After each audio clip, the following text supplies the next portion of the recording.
welcome. Thank you all for being here. Please take a moment, hit like, hit subscribe to everybody who joined me on my last day. Sorry, yesterday, I should say, for my streaming marathon on my personal channel, youtube.com/@ Cameron Adamson. Thank you so much for being there. It was a great day. We watched a whole bunch of Hallmark Christmas movies, talked about Christmas in July, had a lot of fun. It was a blast. I really enjoyed it. But now we're back to talk about Freemasonry. Particularly today, we're going to talk about Heritage Place Days, which is something I'm looking forward to discussing. But that is something we're going to talk about a little bit down the line. Not right now. First 60 minutes, we just hang out and talk about whatever. May talk about whatever, answer questions, general discussion. It's always fun. Mayo and Oreos, how's it going? Thank you for being here. Ugh, here we go. I did see what happened with the Connor fight. Sorry about that freeze for a second. It's a real shame. I mean, I just think it's a matter of Conor McGregor is older. His body is just not capable of doing what it once was. The knees, I think, are one of the first things to go. Not for me. If you know, but for everybody else. And so, yeah, I think it really does suck. I think it's a real shame for the fans, especially ones who bought tickets. I mean, ticket prices were an average of $5,000, over $10,000 to sit front row. I do think there needs to be a major discussion about the cost of tickets. It's insane how expensive tickets for almost every sporting event is. And it leads to disappointment when the match, the game, the whatever does not lead up to the hype. And I think that's completely fair, by the way. So that is worth discussing. But the Connor fight, I just feel bad for everybody. I feel bad for the fans. I feel bad for Connor. I feel bad for Max Holloway, who I'm sure wanted to fight and show what he could do. So, yeah, it's just a crummy situation. Trevor, luckily, Freemasonry is not a cult, so I have nothing from which to renounce, or from which, or for which, or to which I must renounce. I've talked a lot on this channel about why Freemasonry is not a cult, so I'm not going to get into that here. You can see plenty of my previous streams about that. But yeah, Freemasonry, not a cult. U.S. Cert, welcome. Thank you for being here. Well, I think, Mayo, that's another issue, though. Like, it's not a shock that those conspiracy theories would exist when we happen to be living in a world of polymarket and sports betting that is just rampant. And the fact that,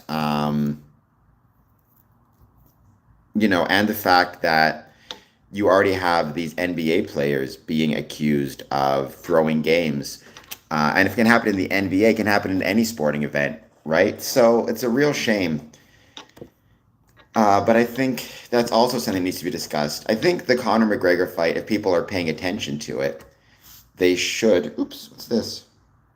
Oh, for heaven's sakes. Ignore the fact that I got egg on my shirt, literally. See what happens when you're not paying attention?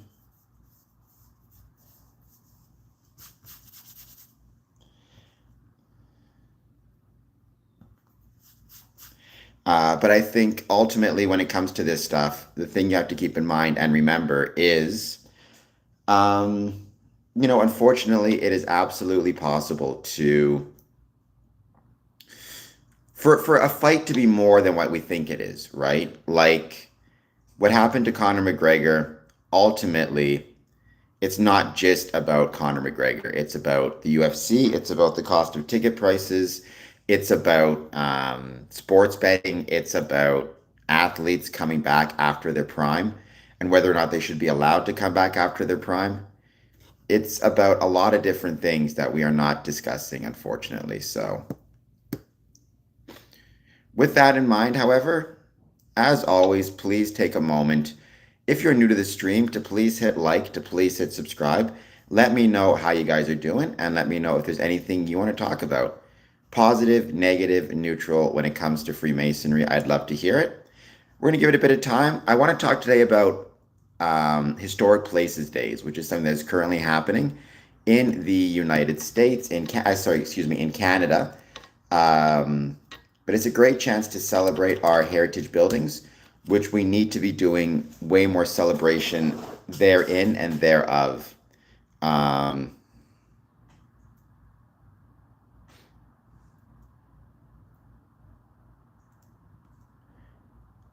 Yo Maple, I mean, I won 500. Yeah, I just think there's too much. I just think, unfortunately, there's too much. I think sports betting is becoming a real problem. And when you have it so ubiquitous, unfortunately, what that means is people are going to start to um, make a lot of assumptions about, make a lot of judgments and assumptions about, for example, people throwing fights. Doesn't help again what happened with the NBA.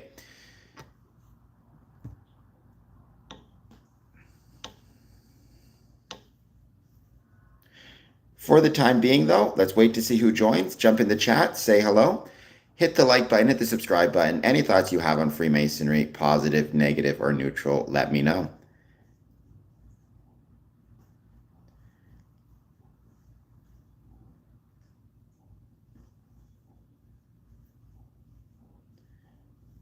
And as usual, for the first 60 minutes, I don't have any specific talking points.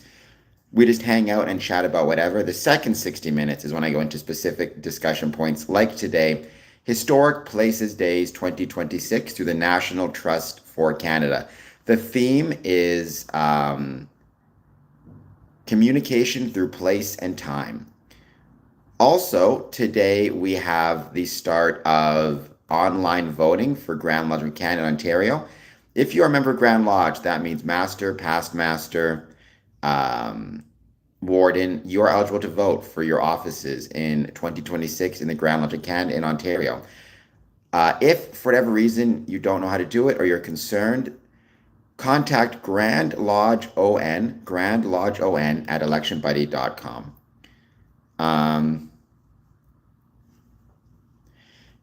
I mean, I am none of those things, Brick, but thank you for being here nonetheless. I'm grateful that you joined us. Thank you for being here. Don't forget about those super chats. Don't forget about Patreon. Don't forget about all the things we got rocking out right now. I'd be truly grateful and truly appreciative. So, KG Bear, you say you got out of the order when you read Morals and Dogma for yourself. I've read Morals and Dogma too. That tells me you probably did not understand the structure of Freemasonry or what Freemasonry is, which isn't your fault. It's the fault of the people that brought you into it. But nonetheless,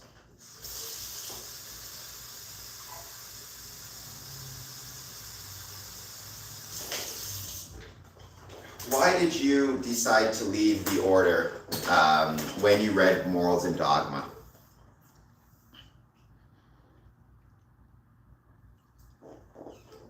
Well, Dad, keep yourself safe. Don't, one and only, hit like and subscribe. Okay, so who are they is the first question. And second, you say the order. So were you an entered apprentice, a fellow craft, a master mason? Um, who is they, and why do you say they worship Lucifer?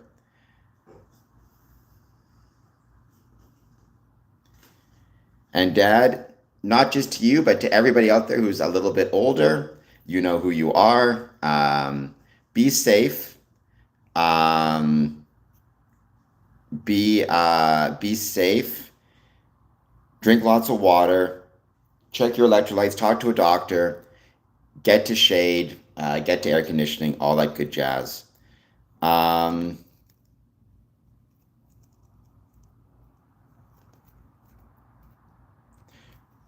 I am the highest degree in Freemasonry, KG Bear.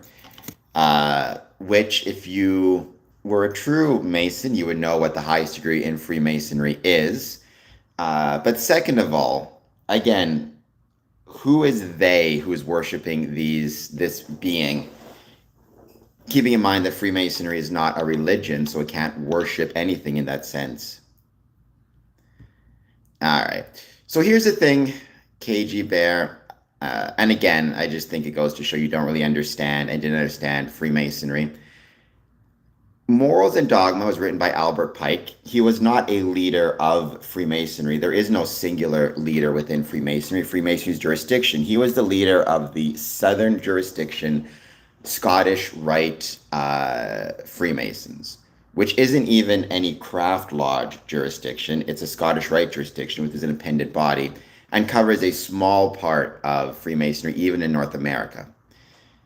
He was giving his opinion and his philosophy on Freemasonry, not an actual guidebook or rules and regulations that Freemasons were expected to follow.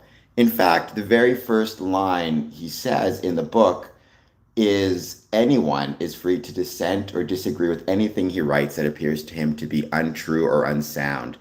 No Mason has to agree with Albert Pike or Albert Pike's views. In fact, most Masons will have no idea who Albert Pike is or can find him completely irrelevant to their Masonic journey. Because Southern Rite Scottish jurisdiction is not the same as Northern Rite, Scottish Rite jurisdiction. It's not the same as Eastern Star, as York Rite, or as Craft Lodge. Furthermore, Freemasonry is not a religion. We don't worship any beings at all. Albert Pike was speaking metaphorically, stating that the pursuit of knowledge is equivalent to worshiping Lucifer, the light bringer. However, that knowledge can, if not grounded in some type of morality outside of just knowledge, can blind you and disorient you. Also, this whole argument of, he was Scottish Rite 33rd degree is the highest degree in Freemasonry is simply not the case. 33rds have no political, financial, or other power over Craft Lodge or the whole of Freemasonry. In fact, a Master Mason, third degree Master Mason, can outrank a 33rd degree Scottish Rite Mason in a Craft Lodge. Outrank. So this weird obsession with Albert Pike, really, KG Bear, what it tells me is you don't really understand Freemasonry. You never understood it. And you never really understood what Freemasonry was about or the structure by which it operates. My assumption is you're one of these people who probably thinks that, for example, 33rd degrees control or run Freemasonry, and they don't. You should have learned when you first joined that within a craft lodge, the worshipful master is in charge. And beyond that, the particular Masonic jurisdiction is in charge, not the Scottish Rite 33rd degrees. And also, you should have understood that a 33rd degree is no higher than, say, no higher than a Master Mason, but also there's the Knights Templar, there's the Potentates, there's Eastern Star. This idea that somehow a 33rd degree is higher than anything else is foolish and is wrong. So you need to keep that in mind also. And with that, please take a moment, hit the like button, hit the subscribe button. Any thoughts you have on Freemasonry? I do, Brick. I hope it got resolved. Don't be bringing those problems into this stream, though.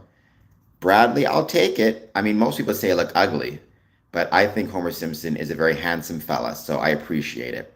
How's it going? Thank you for being here. Please take a moment. Hit the like button, hit the subscribe button. Any thoughts you have on Freemasonry, let me know. Anything else you want to talk about, let me know. This first 60 minutes, I never have any specific talking points. We just hang out and chat about whatever, so.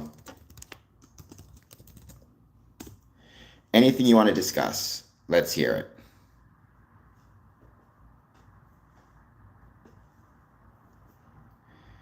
By the way, U.S. is to reinstate Strait of Hormuz blockade, charge ships 20% toll on cargo, Trump says. That's going to affect Freemasonry. It's going to affect anybody and everybody. Can you make money off Freemasonry? Short answer, no. I mean, anybody who tells you to join Freemasonry to get rich or, famous or blah, blah, blah is scamming you almost certainly, because Freemasonry is not a profession. You can, if you run into financial hard times, you can go to the lodge and request what's called benevolence, ask for assistance to pay your rent, whatever it is. But that's short-term assistance. That's not long-term. It's not like it's going to provide you a salary. Having said that, I guess my goal in this content creation game is to try to make money off Freemasonry, or I guess it's to create content that people find of interest about Freemasonry that will allow me to turn my passion into profession. So we shall see. Bradley Samuels, if you want to help me out with that, join my Patreon, super chats, memberships. Anything you can do to help out would be much, much obliged. Morning. I'm just going to call you Morning. How's it going? Please hit like and subscribe, and thank you for being here.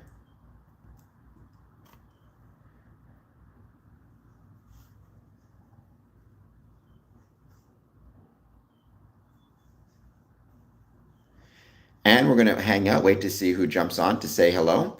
This is also the Grand Lodge of Ontario week for its annual communication in Toronto, actually a little bit north of Toronto in Markham. So I'm looking forward to going to that on Wednesday. It's going to be a lot of fun. Daniel, I'm doing well. How are you doing? Patreon.com/square and compass indeed. I hope if you guys haven't done it yet, you will join my Patreon soon. Yeah, actually, technically it's not Markham, right? It's Unionville? Wherever. Sheraton Parkway North. I'll be there. I can't wait. It's going to be a lot of fun. Yeah, I'm going to be there as well on Wednesday just for the day. So maybe we'll run into each other. I'm going to be, I don't know where it is, but I'm going to be helping out at one of the hospitality suites because I have my Smart Serve in Ontario, um, which gives me, the ability to serve alcohol at events, which I think every, Masonic lodge, if you ever have any alcoholic beverages at your lodge, even if it's just informally, like somebody brings a six pack or whatever, it's always a good idea to make sure at least a couple people have their Smart Serve just to be safe. Better safe than sorry. And it does provide you some pretty decent information that you can apply when anyone around you is, consuming alcohol. Uh, Well, no putting phone numbers in. Don't put any phone numbers in the chat. Um, right? Just shoot me off an email. That's the best way to do it. info@squarecompass.ca.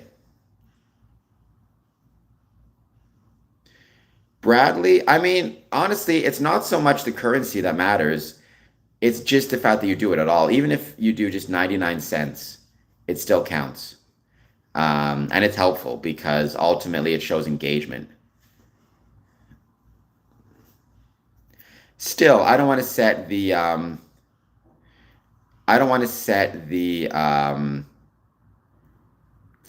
to think what it's called. I don't want to set the precedent, even if it's a burden that people start putting these numbers in putting phone numbers down in the thing. Messi, what's up? How's it going? Hit that like button, hit that subscribe button. Any thoughts you have on Freemasonry, let me know, positive, negative, or neutral.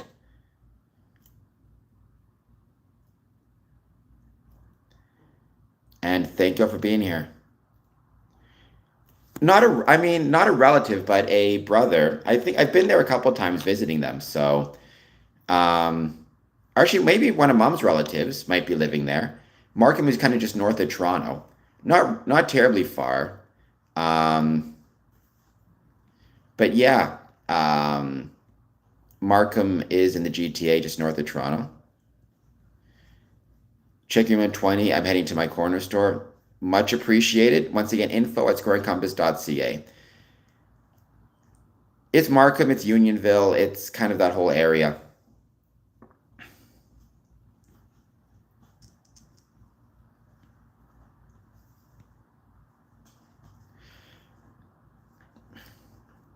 I don't think we use a disproportionate amount of the Earth's air. I think we use the exact same amount of the Earth's air as everybody.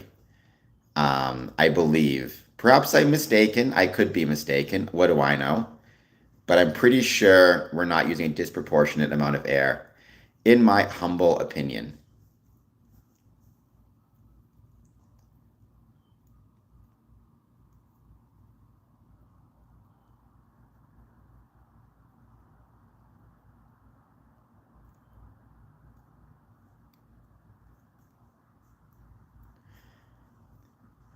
Sometimes you get a good one. Hello, David Solomon. How's it going? Thank you for being here. As always, the first 60 minutes, we're just going to hang out, wait to see who jumps on to say hello. Any thoughts you have on Freemasonry, positive, negative, or neutral? I'd love to hear them. And I do want to talk about historic place days here on here in Canada. Similar to Preservation Month, which was done a couple of months ago in the States. It's about preserving, celebrating our heritage buildings. But for the first 60 minutes, we just hang out, chat about whatever. Tony Montana all day. How's it going? Thank you for being here.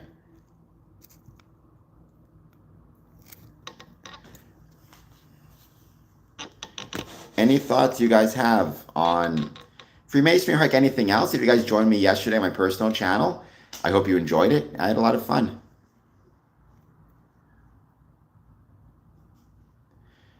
Oh, Lex. I mean, I'm not a big fan of Lindsey Graham, but it's just calm down with that.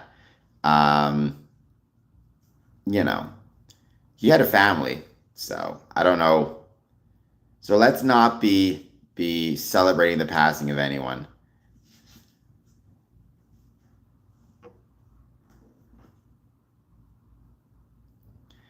The Masons own. We shouldn't. Well, there's no such thing as a private government building. There are buildings that may be privately owned through which the government rents space. But if the government owns a building, it's a public building by definition, right?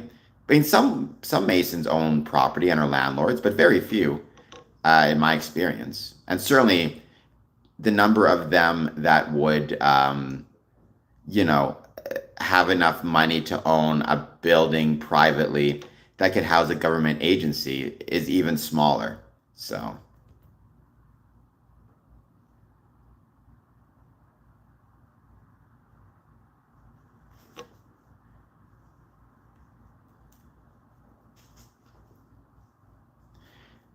MR, it's a bra breaks moonlight. No idea what that means. MRSM, but thank you for being here nonetheless. By the way, one thing I discovered is while I was streaming on July 12th, I actually caught the planetary parade out of my window, which we're going to share in a short on my personal channel very soon.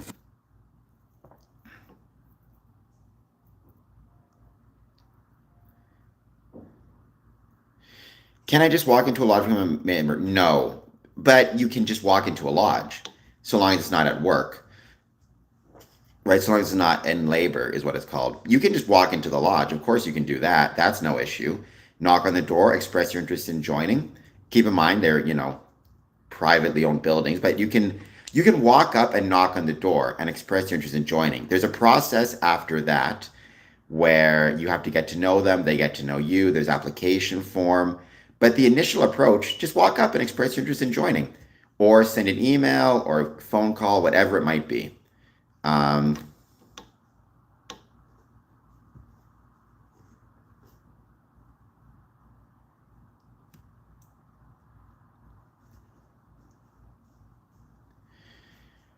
I will tell you what you're getting yourself into, which is a brotherhood and a civic institution and a civic group. It really is that simple.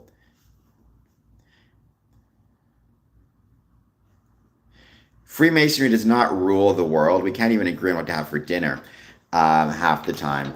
And the structure of Freemasonry, that is something I'm happy to discuss. And no, Freemasonry is not a cult, nor is it a satanic cult, nor is it satanic. So it is not satanic, it is not a cult, it is not a satanic cult. So you're wrong on all three of those things. Um,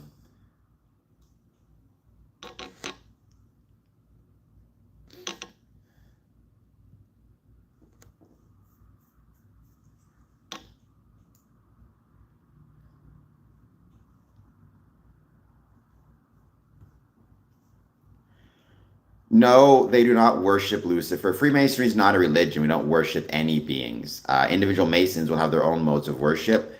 Could be Christian, Hindu, Sikh, Muslim, Jewish. Ben, you've been reading too much morals and dogma and not understanding what you're reading because, well, probably because you're a person who's very dumb, but thinks they're smarter than they are, which is the true danger. It's not that being dumb is a big deal. I'm dumb. The problem is I recognize the areas in which I'm dumb and I don't make assumptions about them. My suspicion is with you, you don't recognize that you don't know anything about Freemasonry. So you read morals and dogma and then you make assumptions without the knowledge to back it up. Um,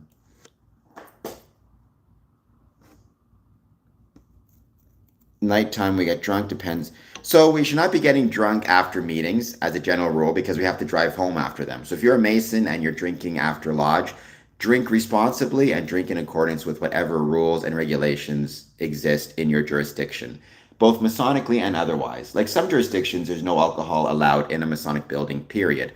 Others, you are allowed to have it, but you have to get dispensation. Others, it's fine, but you still need to comply with, provincial requirements around like smart serve and insurance and things like that.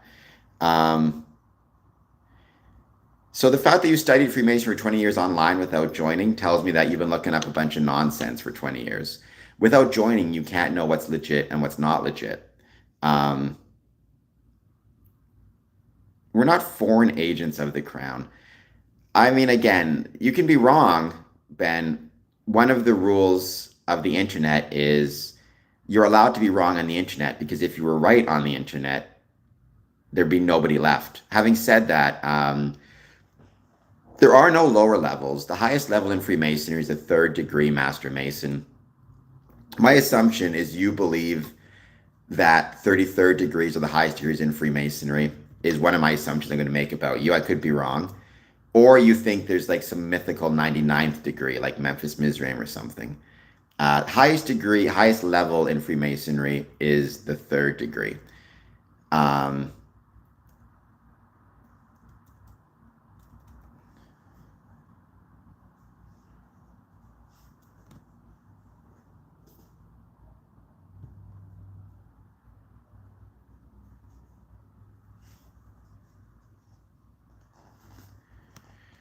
we have rituals. We don't drink when we're doing them, obviously. Yes, as Dad says, Masons do not. What's beyond? I mean, there's nothing beyond 33rd. In some ways, you could argue there's nothing beyond the third. On a side note, there are things parallel to it or outside of it, but not beyond it, is another way to look at it. But there is Memphis Mizraim, it's called. And that is actually it's called the Oriental degrees very often. And that is um, primarily recognized in Europe. And I've heard, I don't know much about it, but I've heard it goes actually up to the 99 degree. They have 99 degrees in Memphis Mizraim, although I'm not 100% sure about Memphis Mizraim. It's something I know very little about. We don't have labor unions. Freemasonry started out of labor unions. Well, not really even. I wouldn't call it a union. It started out of guilds, right? Freemasonry began with trade guilds in the Middle Ages, stone Masonic guilds. But then it advanced and changed and grew into a social club or a social group. But certainly Freemasonry is not a labor union. Um, I mean, you'd have to ask each Mason, Dennis, like Freemasonry, there is no Masonic beliefs, right? Like, in the sense of politics or religion. In fact, we're not allowed to discuss politics or religion in a Masonic lodge. So some Masons may be socialist, some Masons may be capitalist. Um, I would say I'd like to think of myself as being a capitalist, or more on the side of capitalism, socialism. But then again, if there's a fire in my apartment, you better believe I'm calling the fire department, which is a socialist endeavor. So, and all the people who say it's not a socialist endeavor because it's funded through tax revenue collected from private corporations, that drives me crazy. It's such a stupid argument. I mean, at the end of the day, most people, when they use the word socialist, they're referring to social programs, for better or worse. So, um, fire unions are free Masonic. I mean, I don't. I mean, I think the fire department has a union, and I mean, I'm happy. I'd be terrified that they get taken advantage of if they didn't. But having said that, um, I mean, I think they're an essential service, so they can't like strike or anything. How is the word full of fascism? Because human beings, when they are scared or upset or frightened, will revert to a desire for strongmen and ultra nationalistic or ultra even racial purity tests. And there's so much in the world to cause people to be afraid and cause people to be nervous that you're never going to get rid of it. There's always going to be a lack of resources. There's always going to be scary things. There's always going to be things we don't understand. There's always going to be misery in the world. And a way to deal with that very often is to, um, revert to a desire for some strong man to come and save you or tell you that it's the fault of the immigrants or it's the fault of black people or it's the fault of whatever it is, right? And it sucks, but human beings, it's just in our nature. Um, we do not, I would say Freemasonry is actually completely opposite of fascism. It's one of the reasons why within fascist regimes, one of the things they very often do very quickly is try to ban or outlaw Freemasonry because they don't like the idea of civic engagement. They want civil, but not civic. Um, yeah, I mean, I've grown probably more favorable towards unions. I still have my concerns with them. Most of my professional career, I was part of a union. For the first 10, 12 years of having like a quote unquote real job, a grown up job, I was part of unions. And they did good, but I still have my concerns about them. I think they can become far too political. And I think that can become dangerous. Um, but I don't mean political like conservative NDP. I mean political like, you have people running for union positions and it just becomes a thing. Um, but, there's obviously a power imbalance between a worker and management. If you don't have somebody arguing for the worker, what's to stop management from getting them to do unsafe things or dangerous things or underpaying them or whatever it is, right? Um, It's a cult. I can talk bad about other Freemasons. Tell me, Ben, that you've never seen my show without telling me you've never seen my show. I've shit on Freemasonry a lot, and I'll do it in the future if I think we're making mistakes, and I think we're making a lot of mistakes within Freemasonry. And I'm more than happy to call out when I see us messing up or when I think we're messing up. Now, I'll never name another Freemason because it's not my place to do so. I don't think that's right. But I'll say, for example, I think, enforcing quorum requirements or maintaining quorum requirements is insanity on the part of a Grand Lodge. It does nothing but create resentment. I think a lot of Freemasons are way too lazy when it comes to Masonic commitments. Um, so I have no problem talking bad about Freemasonry. Not about Freemasonry from the ideal perspective. I think the ideals of Freemasonry are good. I think the goal of Freemasonry is good, or the goals. I think any civic institution that promotes things like brotherhood and charity and kindness is good, but that doesn't mean I don't recognize, I think it was C.S. Lewis who says there falls a shadow between the idea and implementation. The idea of Freemasonry is good. The implementation of it, not so great.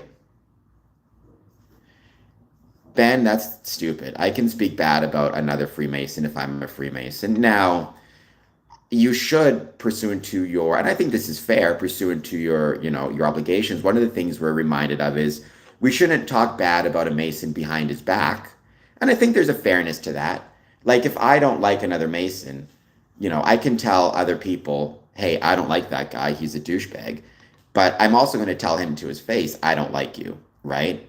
Um, as a general rule, right? I mean, but human nature is such, people are always going to talk kind of, poop about one another. It's kind of just the nature of people. Freemasonry, whatever it tries to do is not going to be able to change how you talk about others. Um,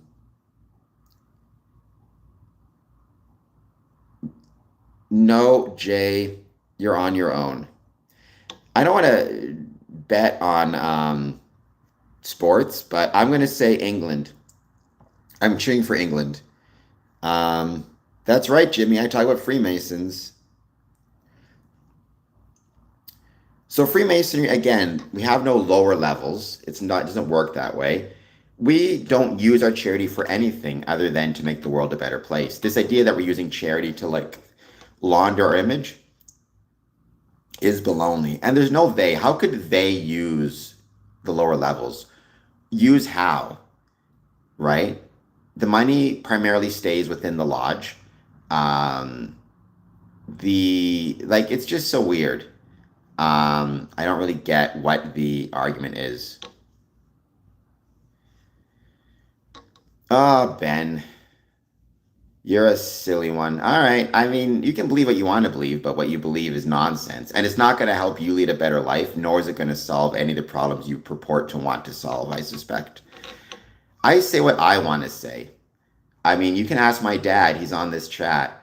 I'm not the type to say what other people want me to say. I'm the type to say what I want to say. And if it gets me in trouble sometimes, then so be it. Honestly, a lot of Masons would rather I not do this stream at all because I think a lot of Masons think that Freemasonry is better kind of to remain mysterious. I think they think that by remaining mysterious, we attract more members, people are more interested in it, kind of demystifying it. I think a lot of people don't approve of. But they're wrong. What can I say? Um,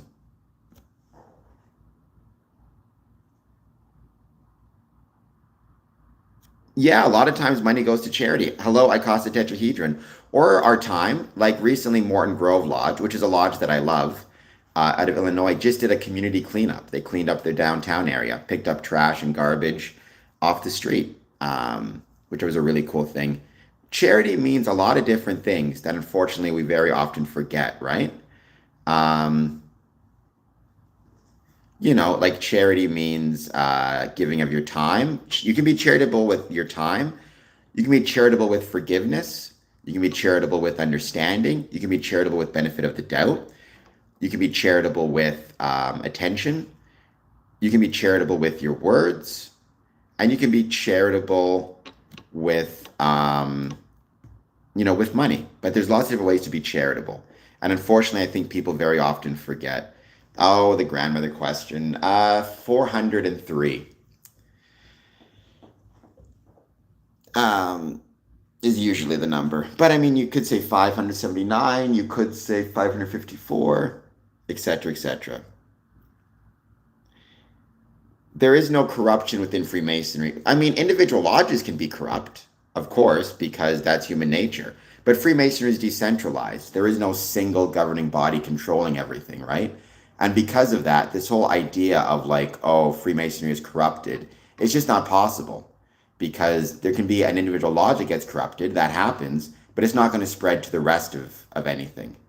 Um, Disciple of the Lord, welcome. Thank you for being here. What is not true?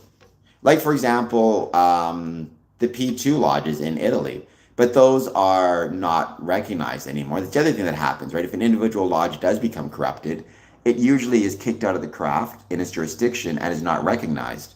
So I can't, for example, visit a lodge in, like a P2 lodge in Italy, for example, because it's not recognized, it's not considered Masonic by my brethren.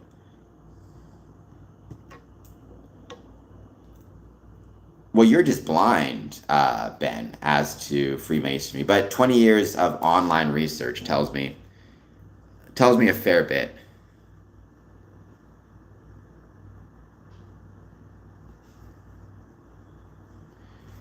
Well, the Orange Order came after Freemasonry, right? It can't corrupt it again. I mean, if you're part of the Orange Order, and as a result of that, you are not compliant with the rules and regulations of Freemasonry, you'll just be kicked out of the craft. It's not going to affect me in Ontario, for example, because I'm under a completely different jurisdiction.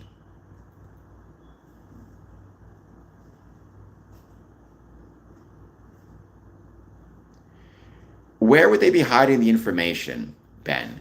Where is this information that they would be hiding? Is my first question.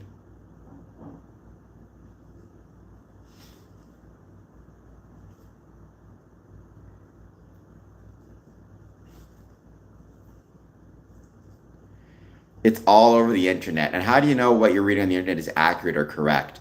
If you were to go to a court of law and you say, I'm charging the Masons with being corrupt, and you were to use information from the internet, good luck. As somebody who was a lawyer, I'm not right now, but was a lawyer for many years. Actually, I was never a lawyer. I graduated law school, and then I worked in a legal aid clinic, articling, and then I became a probation officer. Then I worked in a jail. I never really practiced law. Nonetheless, you can't just say there's information online. You need to be able to verify the information with, for example, who wrote it, when did they write it, what are the sources, what are their qualifications. The internet, you can say anything. Real life, in a court of law, you actually need some type of evidence beyond the internet told me so. Who has control of my estate? Well, right now, I have control of my estate. When I die, my executor will have control of my estate. If I don't create a will, then I suppose the government gets control of it. If you're asking, like, some Masons will have another Mason be the executor of their will, but it's rare. Normally, it's the next of kin. For me, it's my friends.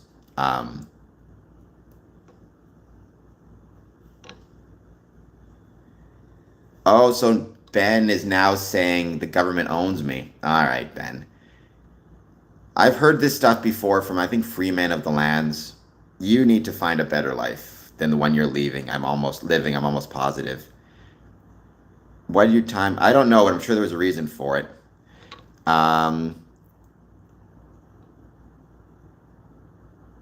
I can say, I can't speak for Scotland, other than when I was there and visited lodges. They were great, but I will say here in Ontario, as well as throughout my Masonic travels, what I've always found is, there are many Catholic Freemasons, especially in the Philippines and South America, right? There are many, many um, Catholic Freemasons. Unfortunately, look, there's always going to be Masons doing it wrong. I wish that wasn't the case, but we're human beings, and human beings mean we do stuff wrong. I wish that wasn't the case, genuinely. But what we can do as Freemasons who try to do things right is work with our brethren, um, work with the people around us to present what Freemasonry should be and what it truly is. And in doing that, hopefully, people recognize the truth about Freemasonry, and the Freemasons who may be doing it wrong reconsider themselves and reconsider what they're up to. David puts it exactly correct. And it's unfortunate that so many Masons or so many people, I wish we were better about recognizing and understanding what we are within Freemasonry and the best parts of it and the teachings of it.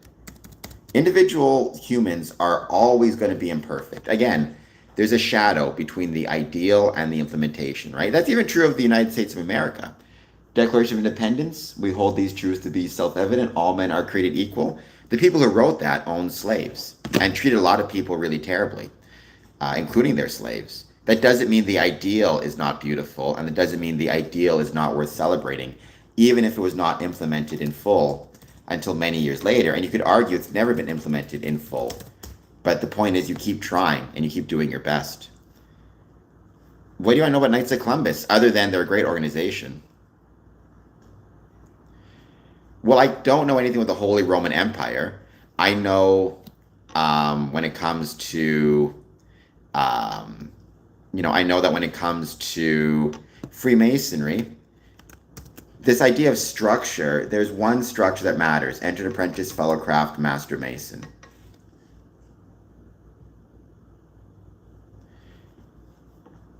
By whom, Ben? That's the thing. Whom am I being, who is, um, who is,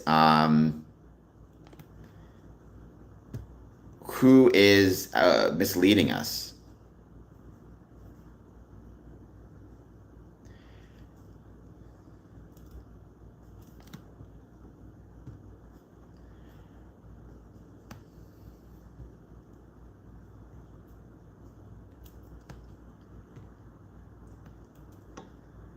So, Jimmy, I believe that that is technically the case. However, you need to keep in mind and remember that just because that might technically be the case, there are many Catholic Freemasons who do, for better or worse, and people can view it as they want, take Holy Communion. I think many cases, just because something is, shall we say, just because something is stated doesn't mean it's always going to be the case. And I know many Catholic Freemasons who do take communion. So,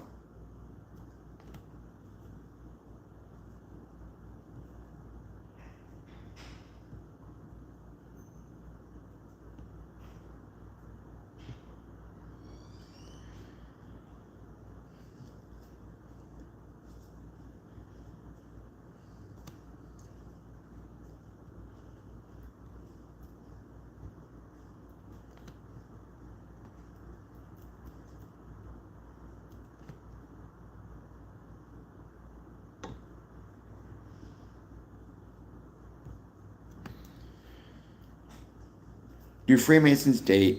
Freemasons can do whatever they want in their personal life as long as there's nothing illegal. So you have to ask each individual Mason. Um, yeah, it's unfortunate that Ben. Well, I mean, I know very little about the Catholic Church, but I know a lot of Catholic people, and they seem like good people. The Catholic Church structure, it's something I know very little about. But I think, like anybody in the world, some people are going to be, uh, this idea that, Freemasonry ultimately, um,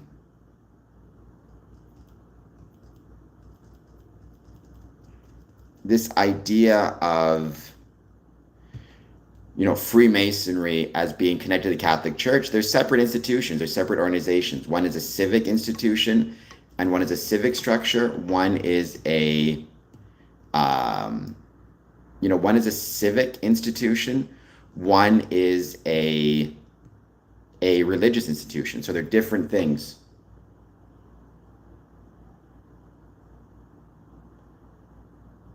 I'm just trying to. Oh, here it is.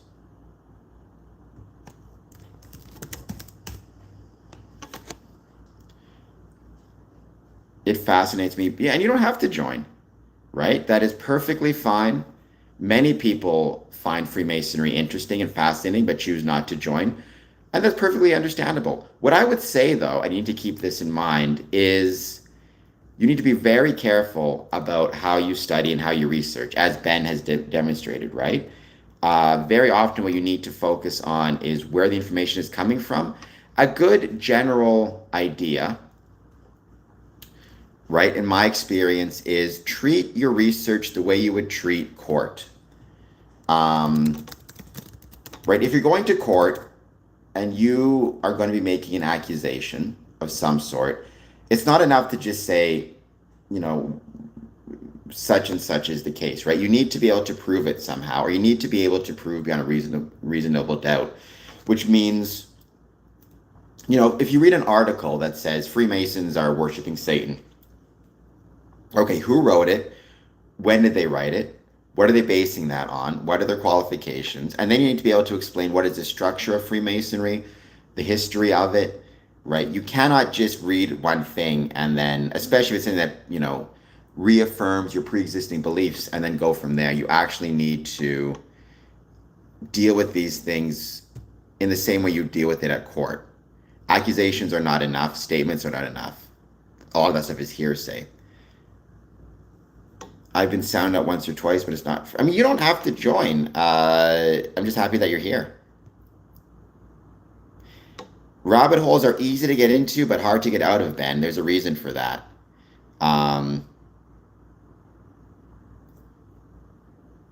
I think it's more likely you can join the Knights of Columbus. They're an excellent organization as well. Um,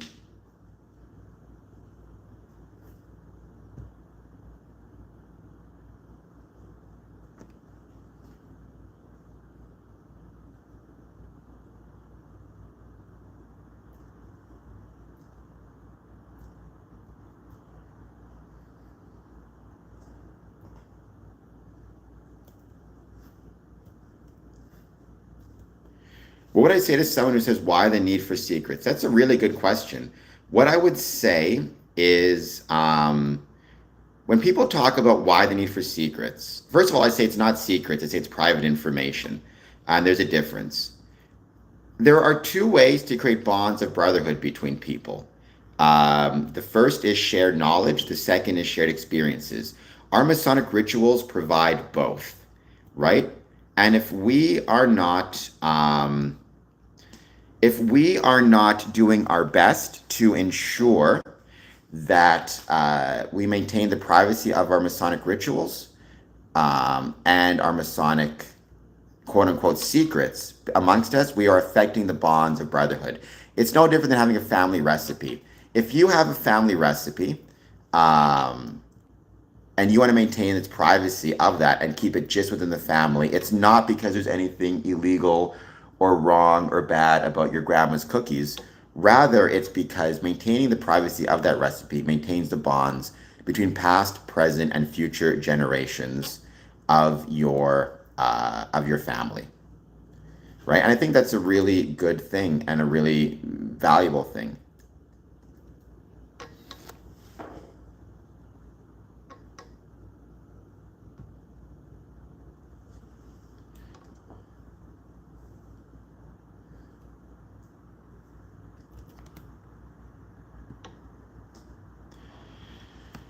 So many people get good. I mean, you don't get suckered into Freemasonry. You join of your own free will and accord, right? You never get suckered in. You're joining because you want to join for whatever reason. Now, you may join and find out Freemasonry is not for you, and that's perfectly fine, by the way. I think it's completely reasonable to decide, you know what, this isn't something I enjoy.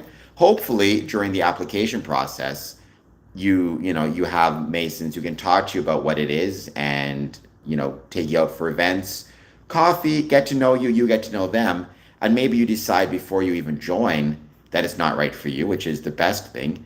But human nature, people have things they love and don't love, and yeah, it kind of is what it is, right? It's perfectly fine and reasonable to have people have different ideas on Freemasonry, but the ultimate decision is yours and yours alone. No one should be getting suckered into joining Freemasonry. Pope Leo says hell no to the Masons. Well, maybe he'll change his mind, Alamo City Cello. How do most Masons feel? I mean, yeah, there's a lot of gibberish there. I mean, Dylan, no issues with them. Like, I never get annoyed with people who leave Freemasonry because if they find out it's not for them, it's not for them. What I do get annoyed with is people who remain members of the craft but never show up to events or anything like that. That drives me crazy, genuinely, because it's like, why are you remaining a member and not showing up to do any of the work that goes into being a member? But that's a separate issue. Leaving, hey, people have challenges, they have decisions to make. Sometimes they get busy, sometimes they have work. Like, who knows why someone chooses to leave, but I can understand and appreciate that.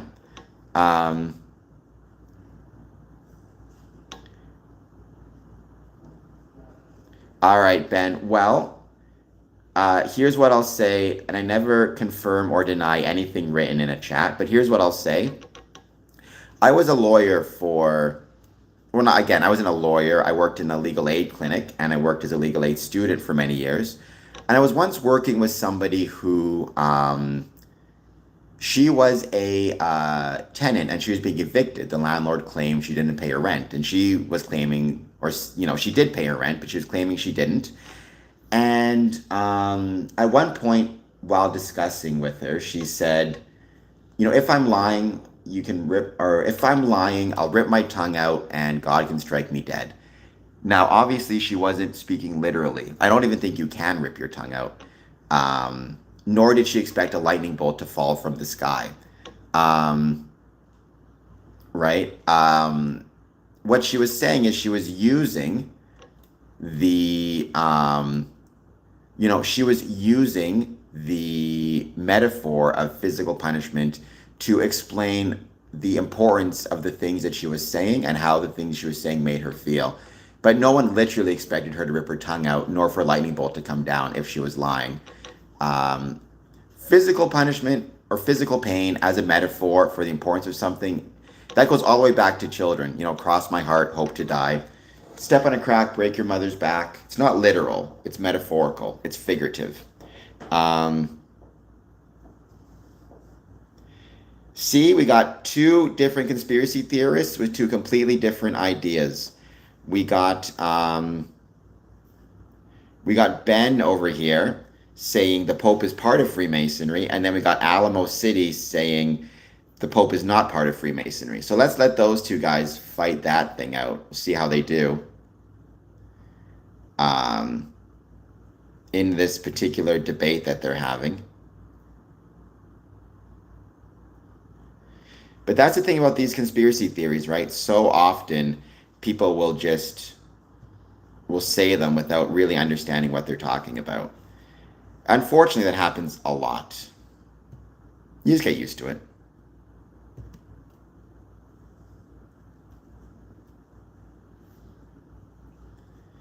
Your chest of money changer? I've never exchanged money at any temple.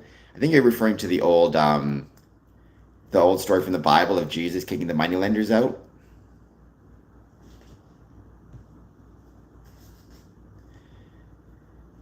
Freemasonry and fascism don't get along. In fact, fascism hates Freemasonry. Hitler got rid of Freemasonry from Germany. So did Mussolini from Italy. Government-controlled like when you have an organization that is fascist or a government that is fascist, very often Freemasonry does not do too well in those countries. And for a good reason, in a sense. If you are fascist, which is, centralized power, every relationship starts and ends with the individual and the state, not the individual to one another, and ultranationalism, ultra-racial purity, all that jazz, then yeah, you're not going to like Freemasonry, which celebrates differences, tolerance, respect, multiple ethnicities, religions, whatever it might be, and also encourages relationship between community members, not just community members and the government.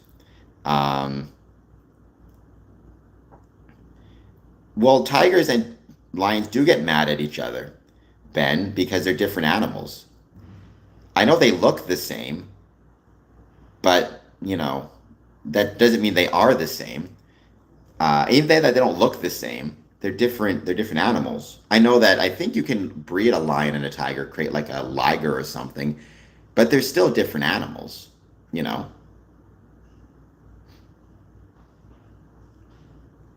I know the diagram you're talking about. That's not showing the structure of Freemasonry. That's showing the structure of Freemasonry plus Scottish Rite plus York Rite.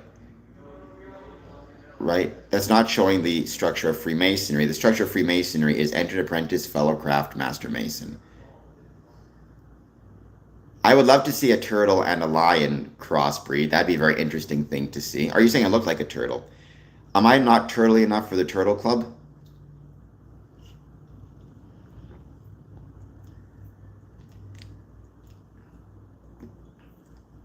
Is that what you're saying?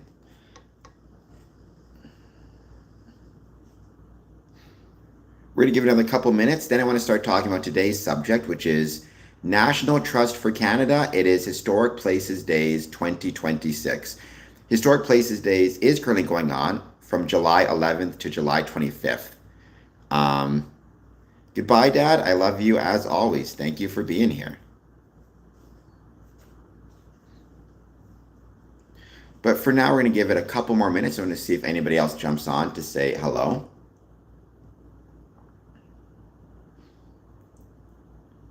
I don't know if you're saying that's in a positive way or negative way. Thank you, Ray Riddle. Me and Charlie Brown are tight. What can I say? Thank you for the flow state, Ray Riddle. That's very kind.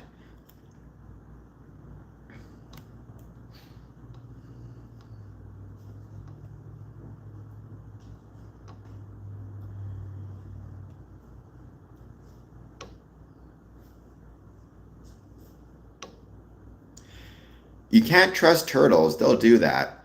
Especially those turtles who, live in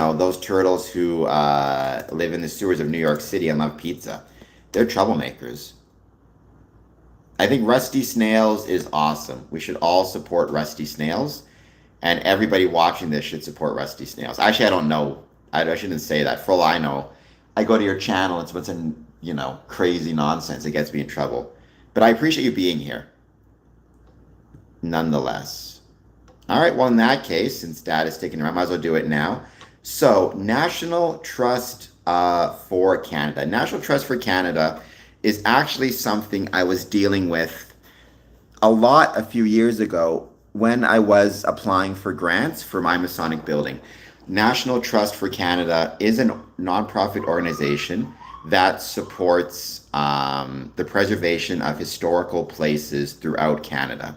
Sometimes they can be historical in the sense that they've actually received a heritage designation, and they've been officially recognized as a historical place by the local municipality, or the provincial government in Ontario very often designates places historically relevant or heritage spaces. Sometimes they cannot be officially recognized for whatever reason, but they'll just be an older building that's been an important part of the community. Either way, it's still a historic place, whether properly registered or not. Um, so every year in July, from again July 11th to July 25th, the National Trust for Canada hosts Places Days. The main theme every year is every place a story. Although each year they also will create a unique theme outside of that general overarching one, right? The National Trust for Canada brings people together to care for and promote heritage places. Members enjoy free admission to more than 100 historic sites in Canada and over 1,000 abroad as part of an international network of heritage places. About the National Trust for Canada and Historic Places Days. The National Trust for Canada is a national organization that makes a difference for places that matter to Canadians. We are an essential resource for people who care about historic places, offering services, tools, inspiration, and funding for Canadians working to save places that matter, and recognizing brand for discovering great heritage places to live, learn, work, and play. Historic Places Days is a program that invites individuals and organizations to share stories about the places that matter to them. The National Trust for Canada recognizes that history is complex and often lacks diversity and welcomes input on how it can be more inclusive. The major heyday for Freemasonry in Canada and in the United States was in the 1920s, with a second heyday in the 1950s, which means many of our kind of historical and heritage buildings were built in the 1920s or the 1950s. The Windsor Masonic Temple being the one example I always go to. It was built in 1921, opened in 1922. So obviously right there you have a 100-year-old historic building, and a heritage building for that matter. But you see that across Canada with many Masonic buildings, many buildings built for Masonic meetings being heritage or historic buildings. It's one of the coolest things about it. All right, Ben. We're going to put you in a bit of a timeout. You're getting kind of annoying. The, however, it's unfortunately also the case that if you are part of a Masonic lodge that meets in a historic building or meets in a heritage building, it comes with a lot of different challenges. Age obviously requires a great deal of preservation to maintain a building. Very often they were built before there was a time of things like accessibility standards. People weren't worried about energy costs the way they are now. Technology was a lot less. Security was different. Being part of things like Historic Places Days, first of all, it promotes our buildings to the public, which therefore promotes Freemasonry to the public. But more so than that, even, what it does is it helps us better understand, focus on, and learn about how we within Freemasonry can promote our buildings, which is something I think is really, really cool and something I'm grateful that we can be a part of. This year's theme, communication through place and time. This year's theme, communication through place and time, invites us to explore how people have shared ideas, stories, skills, and knowledge across generations, and how historic places have made those connections possible. From oral traditions, crafts, and handwritten letters to telegraphs, telephones, and digital media, places has always been at the heart of how we communicate.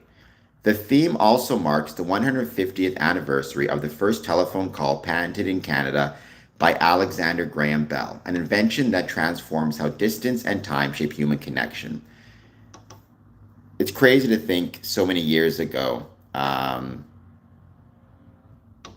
you know, 150 years ago, they created a telephone. And now here I am using a telephone to communicate with people on social media. Together, these stories remind us that historic places are not just where history happened, but where conversations, past, present, and future, continue to unfold. So, within that context, I think it's worth asking us as Freemasons, are we communicating the stories of and from our Masonic buildings to the public and to Freemasons? For example, and I'll just give you a few examples of things that we in Freemasonry could do and should do when it comes to promoting our Masonic buildings. Um, Create a Facebook page or a social media page of some sort and ask different Masons, but also different members of the public to share their stories of and from the Masonic building. So in Windsor, for example, did they have a wedding at the building? Did they have a dance, a graduation, some type of special event at the Masonic building? Are they willing to share stories, memories from that event? A few years ago, I, I posted on social media a picture of the Windsor Masonic Temple, and I asked people to share stories of and from the Masonic Temple in the community. And we got so many stories of people talking about times that they had a wedding there. Not only, they had a wedding there, but their parents and their grandparents had a wedding there. They went to dances there. They took a tour of the building, or they became a Freemason and had Masonic meetings there. They went to school or went to the learning center there. Right? Are we sharing, are we preserving these stories? Are we seeking out these stories? How many stories of our Masonic buildings, are out there that we are not preserving and are not sharing? So first of all, we within Freemasonry, especially during an event like Historic Places Days, which are meant to celebrate the stories of our buildings, are we trying to gather stories from the past through, for example, leveraging social media? Imagine if every Masonic building created a Facebook page and posted, request for stories and asked people to share their stories of and from our Masonic building during Heritage Days. And then every day from July 11th to July 25th, you share one story at a time, celebrating it, right? Are we going to the local library or archives and researching and studying maybe news stories and news articles about our building or buildings? Yeah, Alamo City is just a dumb person, but that's okay. People get to be dumb on social media. Um, it's just kind of, if you weren't allowed to be dumb on social media, no one would be on social media.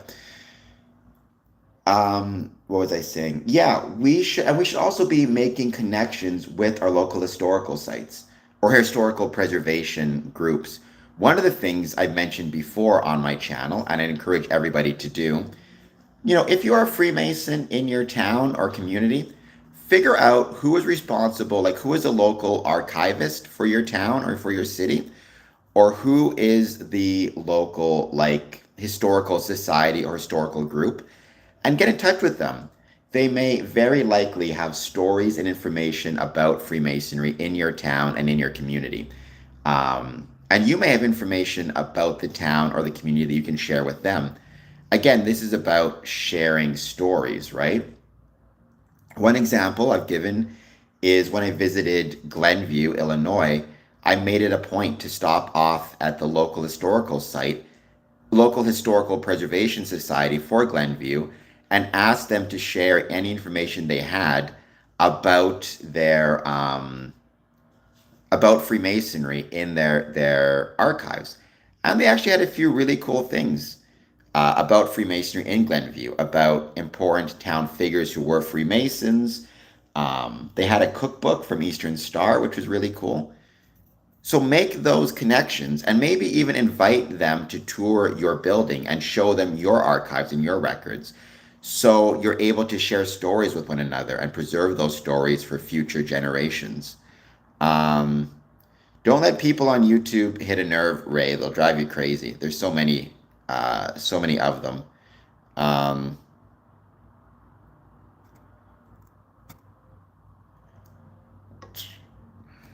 but this whole thing, I'm a 71-year-old good man, teaches some manners. I mean, that's weird. We're all men here, but I don't know. So yeah, so create connections with your local historical society. Um, Share stories back and forth. During Historic Places Days, hold an open house or a public tour. But don't just hold an open house or a public tour of your Masonic building. Um, Maybe I have YouTube. I don't know, but thank you. I appreciate that. I'm about 152 right now, so I may have lost a little bit of weight.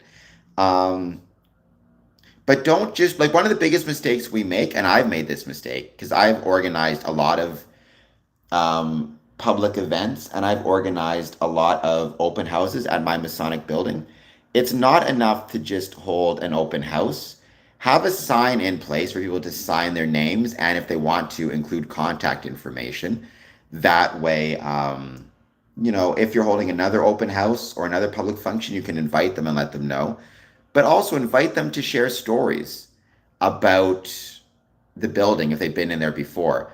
Another thing that you can do is, again, have releases of information so you have permission to share their stuff online, but set up like a photo booth or a camera section and then ask them to, as they're doing the open house, to sit down in front of the camera and share either A, stories they've had from the Masonic building, or B, if it's their first time there, what they thought of it and how much they enjoyed visiting it. And then share those on social media once again. Create connections and create relationships with other heritage buildings in your area. You may live in a place where there's no other Masonic buildings within like a 100-kilometer radius, but your town may have a ton of historical buildings and historic buildings all around the different areas and all around the community. You're all in this together. Trying to preserve your heritage and your historic building while not supporting other historic buildings in the same efforts, you're not going to be able to use your resources most effectively. You need to work with everybody to figure out the work they're doing to preserve their building and how you can do the same. Very often, for example, other historic and heritage buildings in your community may have information about grants they've applied for, problems they're facing with maintenance or with energy bills, solutions they found to those things. Look into all of that. Make friends with these different groups and organizations. If your community has some type of historical preservation committee, which most cities do, join it. Sit on it. Even if you don't say anything, learn about what's happening with heritage preservation in your community so you can take that back with you to your Masonic building. Chester Fortune, please hit like and subscribe. I'd very much appreciate it. All of that stuff matters a great deal and is incredibly important. Um, Pay attention to what grants are available. If you have a heritage building, you're going to be looking at certain issues like energy preservation. A lot of these buildings were built at a time before there was concern about things like carbon emissions, heat escaping, whatever it might be. Taking the time to actually look up grants. You can find money to make your building more accessible, more secure, better preserved. And you can also use your building, look at grants for making your building more energy efficient and environmentally friendly. National Trust is one resource which has an incredible amount of information about grants that are available. Um, because again, if you are talking about sharing stories um, through time, you want to make sure you're not just sharing the stories that already exist, but you're giving people an opportunity to create new stories in the building, right? It's not about recycling past stories exclusively. It's about sharing and recycling past stories while providing the opportunity to create new stories. And those new stories need to be for everyone. So that means people who otherwise, are disabled, mobility impaired, in wheelchairs, blind, whatever it might be. Give them the opportunity to take part in your building by making your building as accessible as possible. And looking up grants for that stuff matters quite a bit. Um, and again, promote things like Historic Places Days. Register your Masonic building, if it's a heritage building, under the Historic Places Days registry. Encourage people to visit it. Always have on hand coffee, tea, snacks. So if somebody knocks on the door and says, "Hey, I'm interested in learning more about this building," you can invite them in and show them around. Um, those are just some examples of things that you can do and things that I have done in the past to help encourage our Masonic buildings to be recognized as the historical, architectural, and social gems that they are. And I hope that you guys will consider some of the same. I also hope you guys will follow me on social media, as I'm going to be sharing all of those tips and pieces of advice in the description to this video and throughout social media over the next few days. I think it's a shame that many of our Masonic buildings truly are historical and heritage gems in Canada and are not getting appreciated for that or appreciated at all. And that's really unfortunate. So I hope you guys will consider that and check that out if you get the chance to. Yo Maple. So Mopor, I mean, revenues from the sale of building will go to the Temple Association usually, which will then go to the different and individual members. Do not be afraid to reach out to private contractors, volunteer contractors. I mean, yeah, Yo Maple brings up a good point. Obviously, the key word there is reach out, right? Don't automatically go with somebody based on any one factor. What you want to do is make sure that whether they are a volunteer or private single restoration specialist or a company, it's about the quality of work they can do combined with the price they charge. But don't be afraid to take a look at them and ask them these questions, right? Also, within your Masonic building, you can actually purchase photo booths, right? And by purchasing those photo booths, what you can do is you can, people stop by to visit for an event, for a Masonic meeting, who knows? They can go in the photo booth. They can, they can go in the photo booth. They can take some pictures and share those pictures online. And again, it's a matter of sharing the information that you've got, or sharing the story, sharing the memory. And I know a lot of people, actually I know a lot of Masonic buildings lately are focused on and are looking at possibly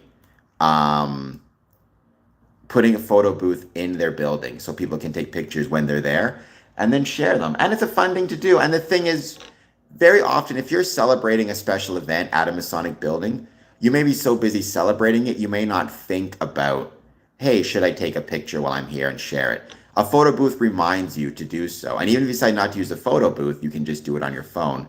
But people like the photo booth. It's like a callback to things. They also will very often like, the idea of, using a photo booth because it's old school and it's interesting. Like I said, make connections with your local historical society and then find stories about your Masonic building or your local archivist. I've made relationships with the Glenview Historical Society in Glenview, Illinois, and also the the City of Windsor Archives and Library here in Windsor. And in both cases, I've used those relationships to learn new stories about our Masonic building that I've shared on social media, or Masonic buildings that I've shared on social media. Encourage people through social media to share stories from the building and then share those stories. Hold open houses and tours. And again, while people are there, have them sign in, have them share stories, have them share perspectives, and then get permission to put those on social media. Regularly hold open houses. Have snacks, coffee, tea available for people if they're interested when they're visiting it. Support other historical places in your community. Regularly meet with them to learn what they're doing, what problems they're experiencing, and what solutions they're finding. You may very well find that, if your Masonic building is struggling, let's say, with increasing heating costs, it's very likely other historic buildings are struggling with the same issue, increasing heating costs. And it's very likely that they may have found a solution you didn't think of. Join the local committee on historical preservation and building preservation and attend the meetings. Learn what's happening in that area. Make sure your building is accessible. Join the National Trust and look for grants that are available to make your building accessible, as well as energy efficient, as well as preserved. Um, Ask masons to do their part. Protect, the building by installing security features. Regularly check in on it. Clean up after yourself. All that stuff matters a great deal, and it's little things. Use the hashtags. Post every day from July 11th to 25th. Post about your Masonic building, and use hashtags like, what are the hashtags? Hashtag Explore Canada, hashtag Choose Canada, hashtag Historic Places Days, hashtag Heritage, hashtag Communications. Try to post in both English and French if you can. Preservation is a two-way street. These are little things, but they matter. The ability to communicate through place and time is what our Masonic buildings do.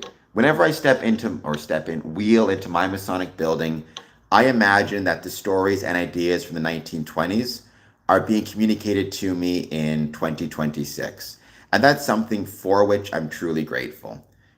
In fact, there is a photo contest happening right now with National Trust. Get your Masonic building to take part in it, right? Get your Masonic building to take part in the photo contest for National Trust. I'm going to be doing it. If you want to find out what it means, join. It's not too late to register, I think, for Historic Places Days 2026, or register Historic Places Days 2027, get more people visiting. Right? The Historic Places Days photo contest is back. Capture the charm, beauty, and stories of Canada's historic places, and you can win amazing prizes. Whether you're snapping a selfie, a scenic shot, or creative angle, every photo is a chance to win. Contest runs July 11th to July 19th.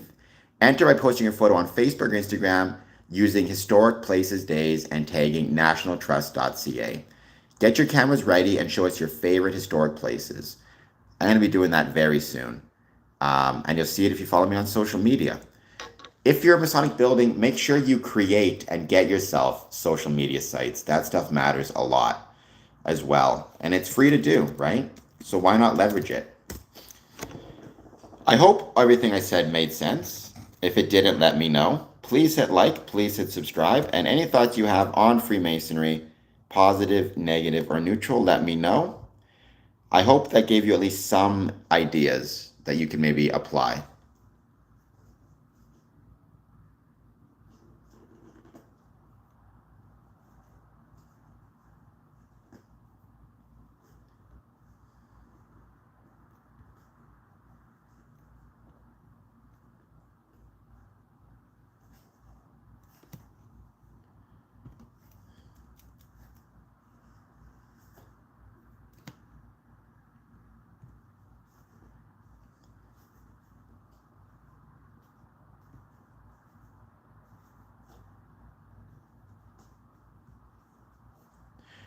And with that, we're going to give it a bit more time. Wait to see who joins. Please hit like, hit subscribe.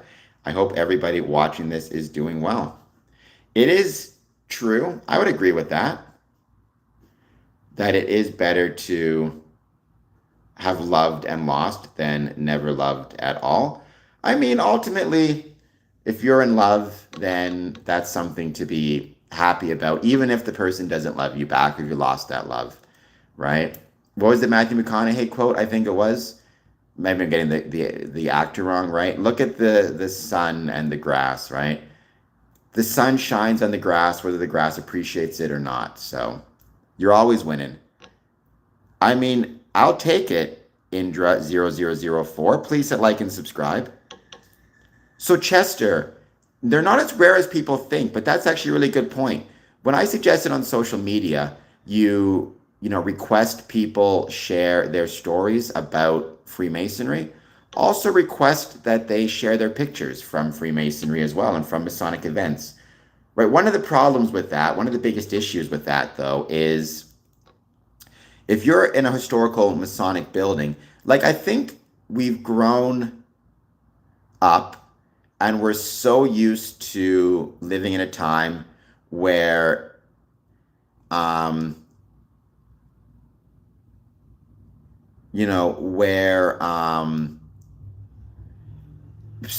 we pretty much all, like I'm 42, so people have had a phone on them really since 2009. So for almost half my life, the idea of having a phone with you at all times just is what it is. It's so common, right?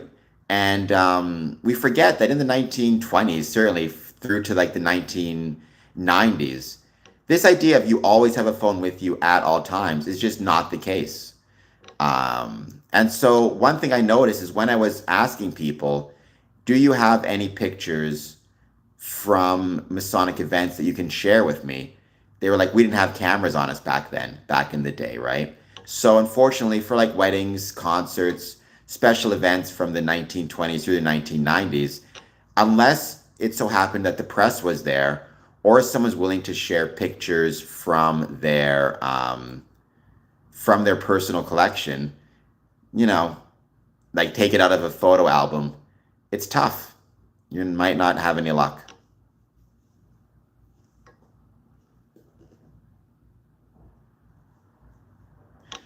Mayo, that's a very good attitude as well. And I think that's absolutely correct, right? If it's kind of like when my mom passed away, I was very sad that she passed away. But then I also realized I should consider myself incredibly lucky that, that I so happened to have a mom that was so good that I was sad when she passed away. As opposed to, you imagine, for example, a lot of people never get the privilege of saying goodbye to their mom because they never knew their mom, or their mom died when they were very young, or their mom left, or who knows what, right? So the fact that not only did I have a great mom, but I got the privilege to be sad when she passed away, because it is a privilege. So there's always two ways to look at things like that, right? Like even for me, one of my favorite quotes, I used to complain about getting old, and I'm still not happy about it, for the record. I'm still not happy about getting old at all. But what I try to remember is, a lot of people don't get the privilege of getting older, right? A lot of people just don't get that privilege. They die when they're young or who knows? So maybe instead of being upset that I'm getting older, I should be grateful that I have the privilege of getting older. No, Abdul is cool. None of that is true. The best known critic of Freemasonry? Oh my gosh. I don't know. Probably Candace Owens or Tucker Carlson, to be honest, or Sean Ryan. I don't know how much Tucker Carlson actually speaks about Freemasonry. I'd say probably Candace Owens.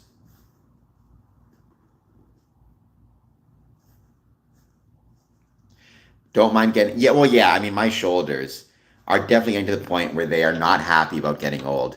And it's unfortunate, but it is what it is, right? Um, Again, a lot of people never get to feel the pain of getting older, so I guess I should be grateful for the pain of it.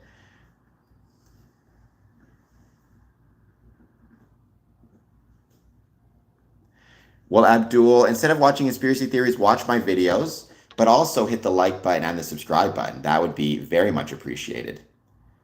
And I hope that you are doing well. I do these streams 1 a.m., 1 p.m., Mondays through Fridays. starting 1 p.m. Monday.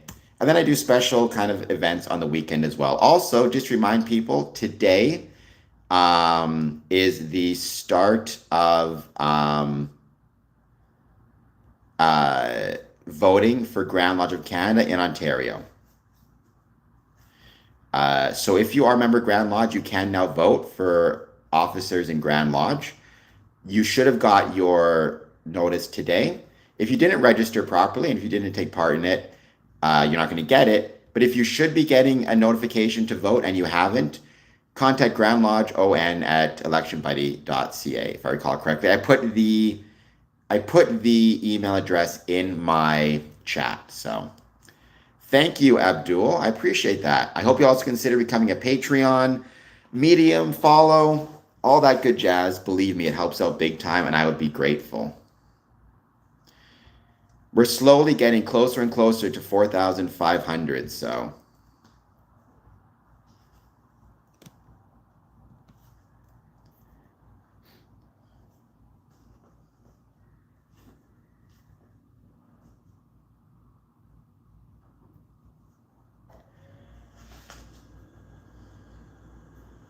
I mean, the fact that it's called Dr. Moreau, I know that island, or I know of the story.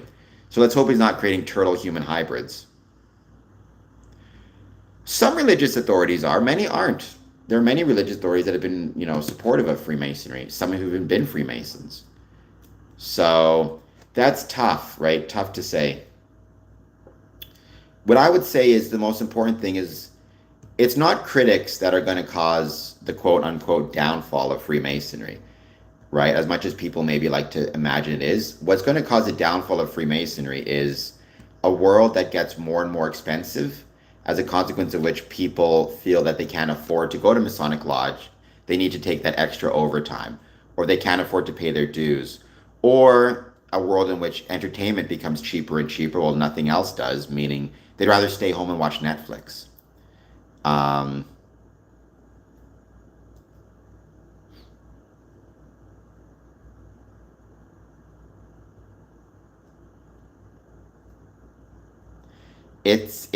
I think we in Freemasonry worry too much about quote unquote, worry too much about our critics and not enough about the societal pressures and societal challenges that are resulting in Freemasonry and its struggles. I'll look into it, Robert. I really want to visit, very, very badly. I really want to visit Louisiana at some point. Where is Turtle Cove located? I would say in America, Louisiana is probably my current, like, number one place I want to visit.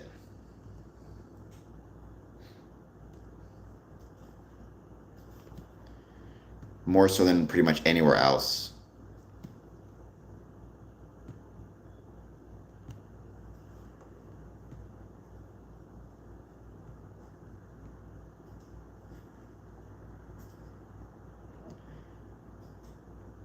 It's just probably too hot, and I'm a wuss. Like when it comes to heat, I hate it. So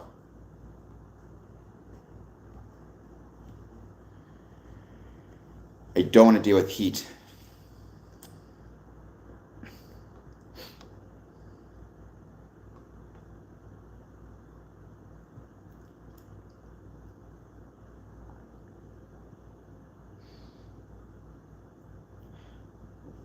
Oh, I'm sure it is. What's your favorite part of Louisiana if you had to pick one?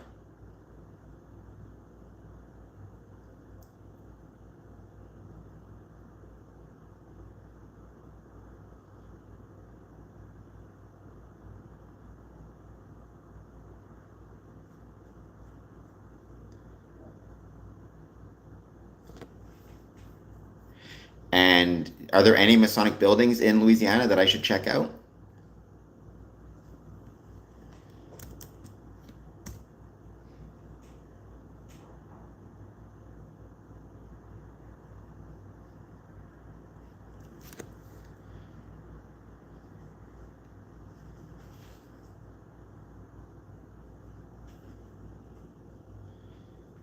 No, LOL. What's a sheephead minnow? I'm sure they're great people. Like I said, I've been to Texas. That's as close as I ever got to Louisiana. I would love to get to Louisiana one day, though. I think it'd be incredible. I just need to know what would you suggest as like the best place to visit. New Orleans? I feel like everybody goes to New Orleans, though.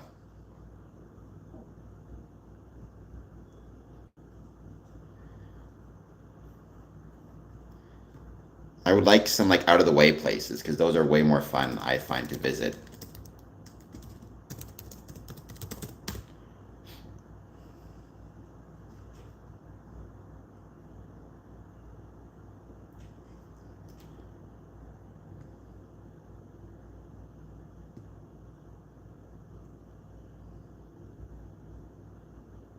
What's the wolf head?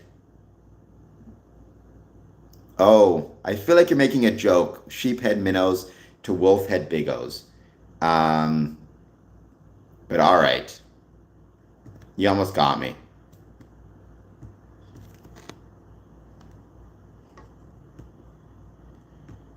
Let's see if I can do this.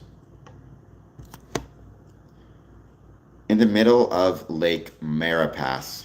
Do they have tours of it? Like, do people check it out?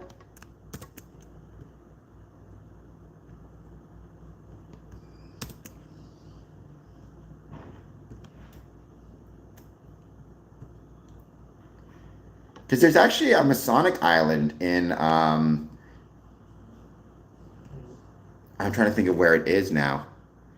There's actually a Masonic island in North Dakota, if I recall correctly, or Minneapolis, somewhere where it's actually in the middle of a lake. There's an island. It's owned by a Freemason, and he put a Masonic meeting place on there, Masonic building, and it was called Masonic Island or Mason's Island, which I can tell you this, I want to visit it very badly because I think it'd be really, really cool. On a side note, I hope everybody who was there enjoyed my 24-hour marathon yesterday, streaming on my personal channel, youtube.com/at Cameron Adamson. It was a lot of fun. We had a really successful, really a lot of success in terms of the number of people attending, but more importantly, watch hours. It's a channel I'm trying to grow more and more. So I kind of left it alone for a long time, unfortunately. So it needs to grow once again. Lafayette Parish, South Louisiana. I will check it out. I'm sure it's going to be really cool. Is that where you suggest, Ray Riddle? Like, is that your favorite place to visit in Louisiana?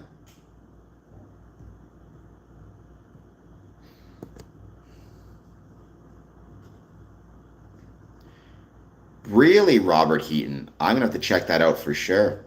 Makes sense. New Orleans, that's the biggest city in Louisiana, right?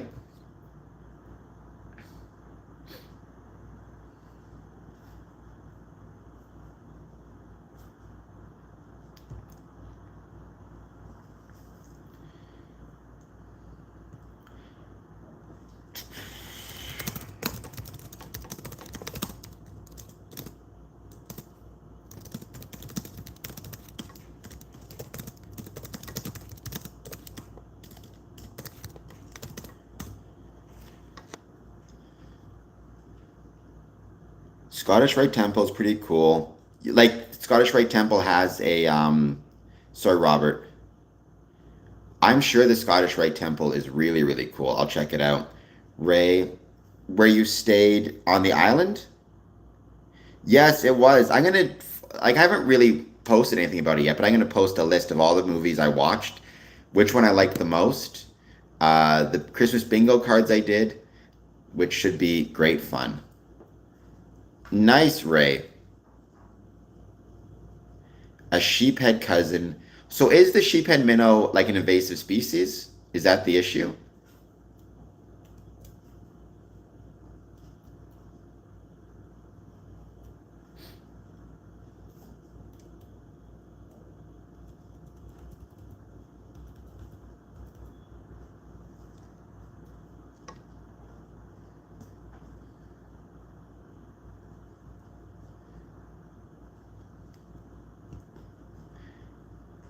Because I mean, if I go, I might need to find some friends to stay with. I'm trying to save my money a little bit. So unless you guys want to help me out with some super chats,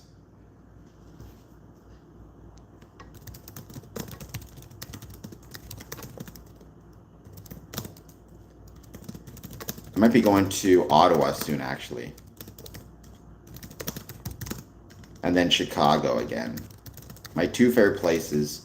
Two of my four favorite places. My favorite places in the world are Chicago slash Glenview, Ottawa, Transcona slash Winnipeg, and Windsor.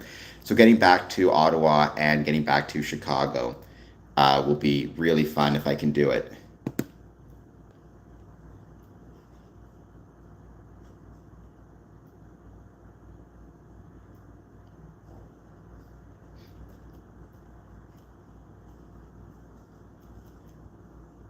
What would you say if you guys could pick? What is like one Masonic place you would want to visit more than anything else if you had to pick one?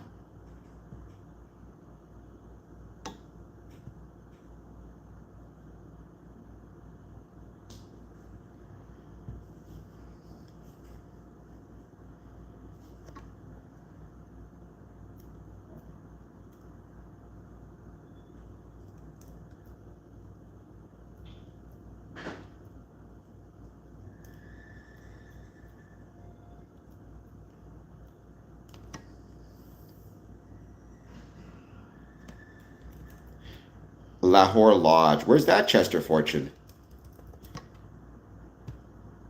The original clubhouse was restored and tours of the clubhouse. None, King Arthur. You're going to be very disappointed. If you're joining for that reason, you're going to be very, very disappointed.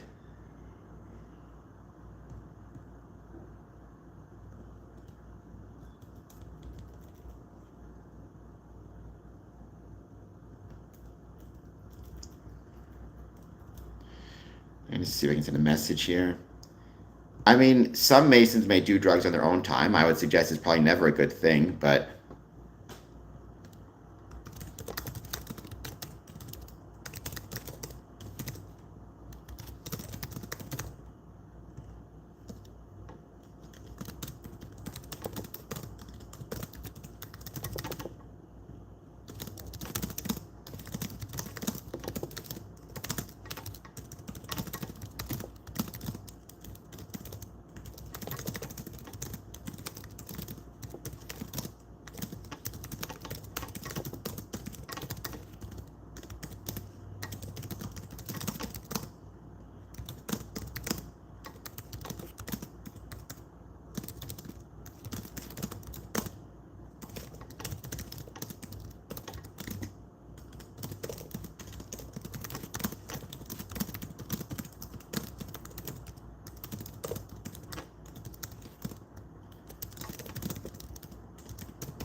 just sitting off a message, dealing with some stuff. All right. I'm going to send this, see what comes back. No more drugs for me. I mean, I don't know. I've never done any drugs other than, what is prescribed to me by a doctor, and I do those very carefully and as prescribed. I think we as Freemasons and just patients, in some ways, have a responsibility to be very careful and very safe. But I mean, I've seen so many people have their lives ruined by drugs. I'm not saying it's impossible. There are people, I'm sure, who are able to do drugs, handle drugs responsibly, but it seems like such a gamble to me that just what I'm going to say is be incredibly careful if you are doing them. And Ray, congratulations on you for no more drugs. You should be proud of yourself because it's very hard for a lot of people. And also, there's all sorts of evidence that the way and the reason why things like drug use grows in a society is because people have despair. And people have despair because they feel lonely and isolated. And so keep that in mind as well. Freemasonry can help people no longer have those feelings of despair, I think, very often. I think that's a really good thing. Being sober since September 18th, 1987. Good for you, Ray. Sorry, Ray. That's awesome. So that's almost 30 years, right? No, 40. Almost 40 years. Congratulations. You should be proud of yourself. I know a lot of people struggle with it.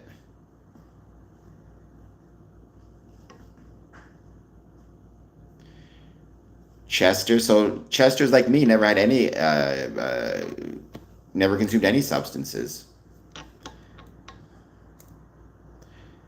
You can call me Little Sunshine. James, what I'd like to call you is subscriber. So please subscribe. I would be much obliged. Or a Patreon even. But I think you are a subscriber and I think you're a patron already. So you're already way ahead of the game.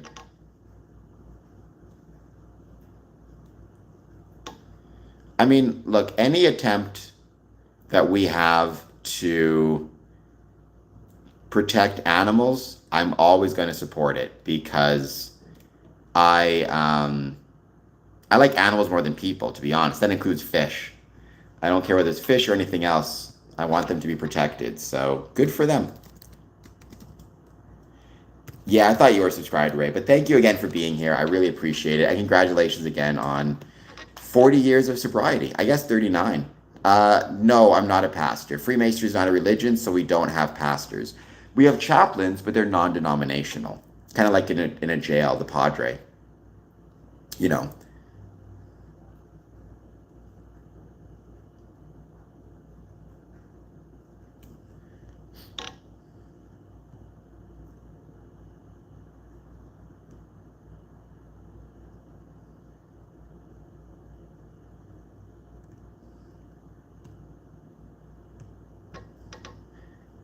No, never been a pastor or a retired pastor.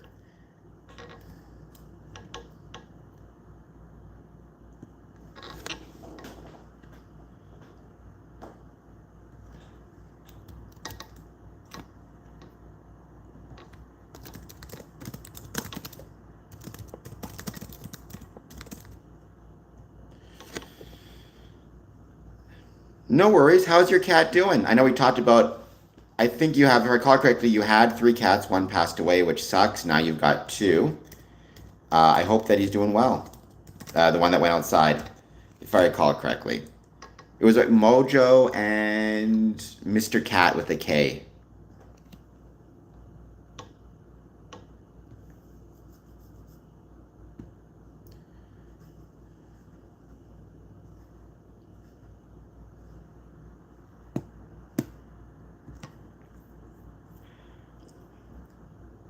Probably Pennsylvania is where you want to visit, Robert. I mean, I will say, the Philadelphia Masonic Temple might be maybe one of the coolest places ever. Like genuinely. I'm retired pastor. That's awesome, Ray. Um, I have a lot of respect for pastors, for religious leaders. It's not an easy job.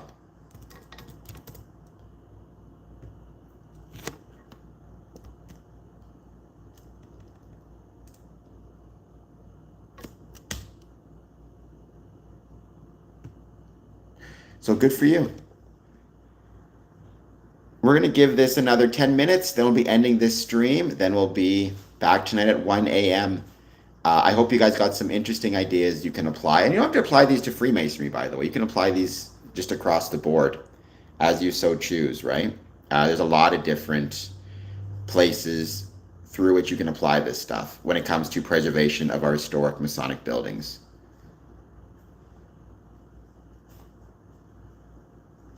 So, in my experience, shrine, right? Yes, it's more of the, for lack of a better term, the hail fellow, well met, have fun um, group, but they never been into drugs per se, and never been into irresponsible drinking.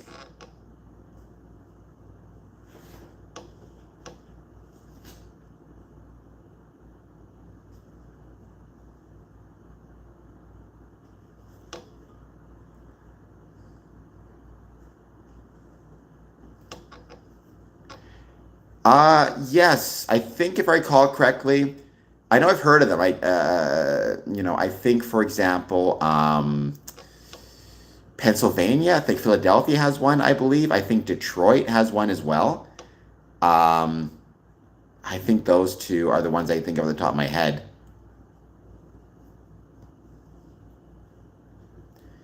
I think they're good ideas to have. It's just, if you're going to have it, promote it, celebrate it, remind people you have it.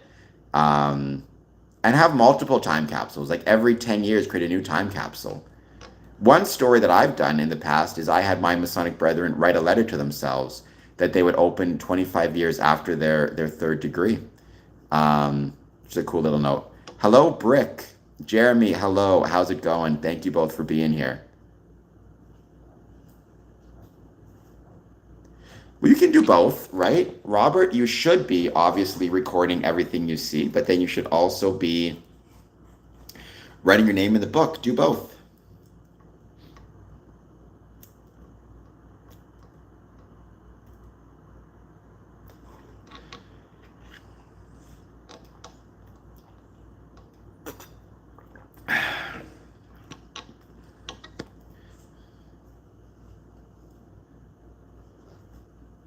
Ray, I don't always know how to be an adult. I don't think anybody knows for sure, right? I've said this before. There's no such thing as adults, just tall children.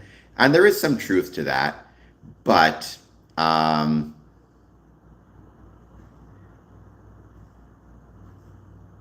I I think ultimately, when it comes to being an adult, when it comes to life, 90% of what you're doing is just faking it till you make it, you know? Well, I don't know if Sean Ryan is a critic of Freemasonry, but Sean Ryan's guests are a critic of Freemasonry. And honestly, and this is going to be, look, I don't know Sean Ryan, obviously, I've never met him in person, but I think he is just mentally a broken individual who, through disillusionment with a lot of things he saw, but including and not exclusive to the wars he fought, but then also seeing COVID and then seeing uh, Israel and Gaza, and as a consequence of that, um, he broke. He mentally broke, and what happens for some people when they mentally break is they look for demons. They look like literal or philosophical. They look or metaphorical. They look for people to blame for the problems of the world. They retreat into conspiracy. They retreat into conspiracy theories and conspiracism, and this idea that bad things can't just happen. There needs to be some type of force against it. And he settled on Freemasonry because there's a lot of people willing to sell him that particular bridge. Um, I've given this example a million times, but it's no different than he basically is equivalent to the Ashley Judd character from Bug, Bug,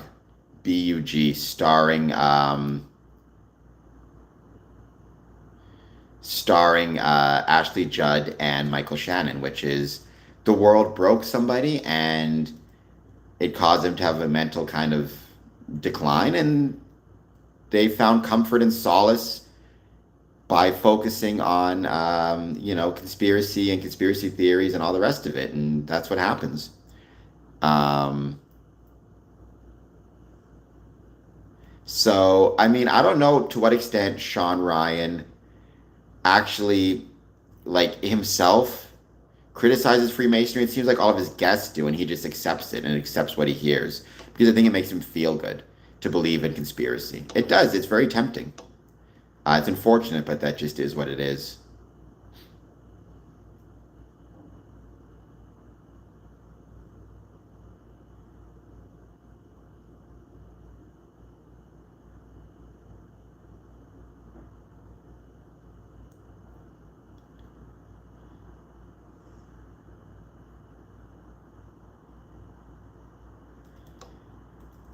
You are welcome, Douglas Marks. We're going to give this another 5 minutes. I'll be ending this stream, but I will be back on tonight at 1 a.m. We're going to have a great week. Going to be a lot of cool stuff happening. I promise I'll be sharing it as we go, including Grand Lodge annual communication.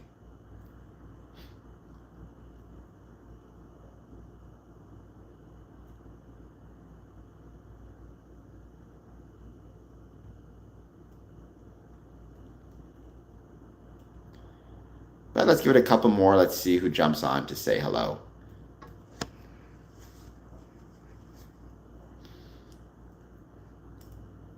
By the way, I just discovered, and if you know me, you know how much I love Nightmare on Elm Street. I just discovered, um,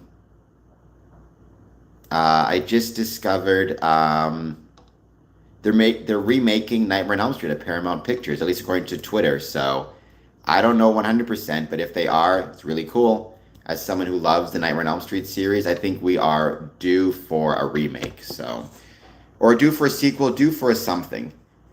We will see, but I think it'll be awesome. And I'm one of those people, I always will give if I like something, I like something. And I'll always kind of give the benefit of the doubt to the franchise and to the people responsible for keeping it going.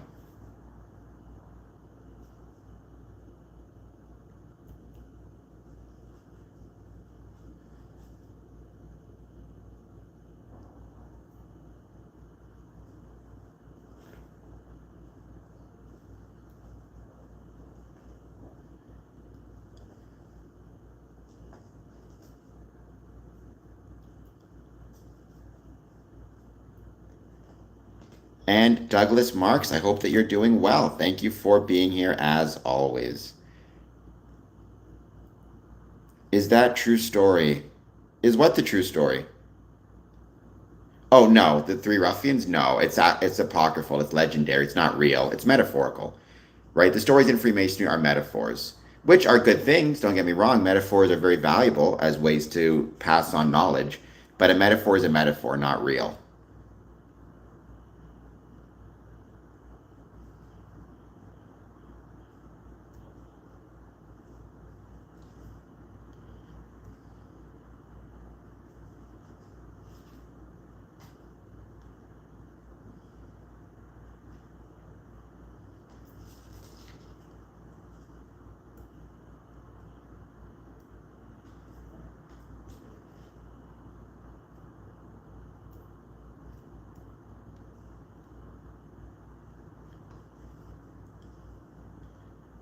It's all metaphor. Freemasonry is about metaphor and allegory. It's not literal. I mean, we don't even know for sure if King Solomon's temple was real. My assumption is it probably wasn't, to be honest. I mean, I suspect that there was, some type of building on that site, but was it this grand, biggest temple in the world? Was Solomon a real character? Probably not. Probably um, Priam from Troy.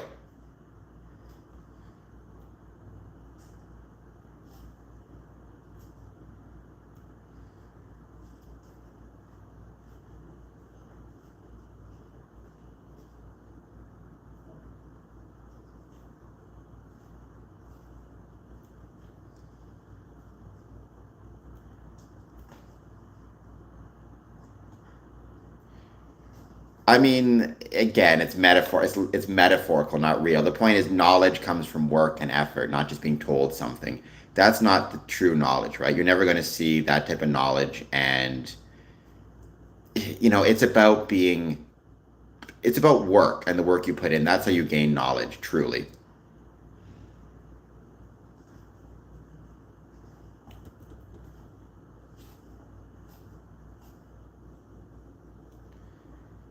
Although it's never finished, in fairness.